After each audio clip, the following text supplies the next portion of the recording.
आज वाले कार्यक्रम बिल्कुल समझे, बिल्कुल उसको चुनावी शंखनाद ही समझा जाए। यहाँ से लोक जनशक्ति पार्टी रामविलास की विधिवत शुरुआत हो गई है और ये कार्यक्रम इस तरीके के बड़े कार्यक्रम, ये छोटे किसी एक जिला या एक विधानसभा का ये कार्यक्रम नहीं है।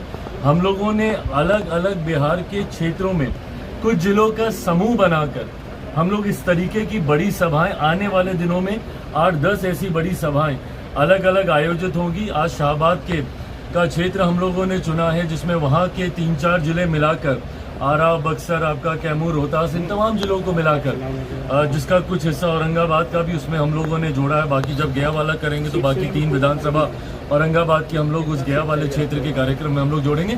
तो ये कुछ जिलों का समूह बनाया गया है। इसमें 33 विधानसभाओं को आज वाले कार्यक्रम में हम लोगों ने जोड़ा है और यहाँ से विधिवत तरीके से लोक जनशक्ति पार्टी रामविलास एक विधिवत शुरुआत आगामी बिहार विधानसभा चुनाव की कर रही है। मन से आज मैं कई बातों को विधानसभा चुनाव के मद्देनजर मैं रखूंगा भी, जिसमें मेरी पार्टी की नीति बिहार फर्स्ट, बिहारी फर्स्ट और गठबंधन को कैसे और मजबूत करते हुए हम लोग एक ऐतिहासिक जीत की ओर अग्रसर हो।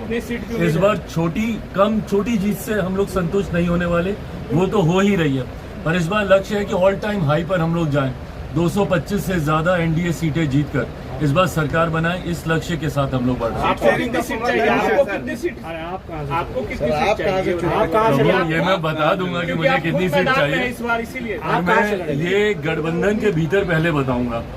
और मैं आप लोगों के उस भ्रम को भी स्पष्ट कर दूं जो कुछ चैनल्स पे चल रहा है कि एनडीए में सीटों का बंटवारा हो गया। आप लोग अपने संतोष के लिए जरूर चला सकते हैं, पर वो आंकड़े गलत हैं और अभी ऐसी कोई चर्चा 30 सीट से हुई ही नहीं है। ऐसी कोई चर्चा हुई ही नहीं है। ये तमाम बातें पहले गठबंधन के भीतर होंगी, जो भी होनी बाकी हैं, और उसके बाद ही इसकी सार्वजनिक चर्चा की जाएगी। चिराग पासवान कहाँ से चुनाव लड़ेंगे? चिराग पासवान कहाँ से चुनाव लड़ेंगे? ये आज वाले मंच के लिए ये सवाल पूछा। जिस क्षेत्र में अच्छा प्रदर्शन लोकसभा में नहीं किया था, उसी रीजन को आपने आज चुना है, शाहबाद। और क्यों चुना है आपने इस रीजन को? चुनौतियों का सामना करने में मुझे मजा आता है और मैं चाहता हूँ कि अपने गठबंधन को वहाँ पे मजबूती दी जाए जहाँ पे संभवतः लोग सोचते हैं कि ये गठबंधन कमजोर है। ऐसे में शाहबाद के इलाके में जहाँ पे लोकसभा विधानसभा में हम लोग का प्रदर्शन इस बार की लोकसभा में हम लोग का अच्छा नहीं रहा है, तो ऐसे में वहीं से हम लोग इसकी शुरुआत हम लोग कर रहे हैं। और मैं मानता हूं कि आज के इस कार्यक्रम से पूरे एनडीए गठबंधन को मजबूती मिलेगी। हो गया चलिए। चौकीदार और दफादार का एक ऐसा विषय है जिसको मेरे नेता आदरणीय रामविलास पासवान जी ने हर मन से उठाने का काम किया।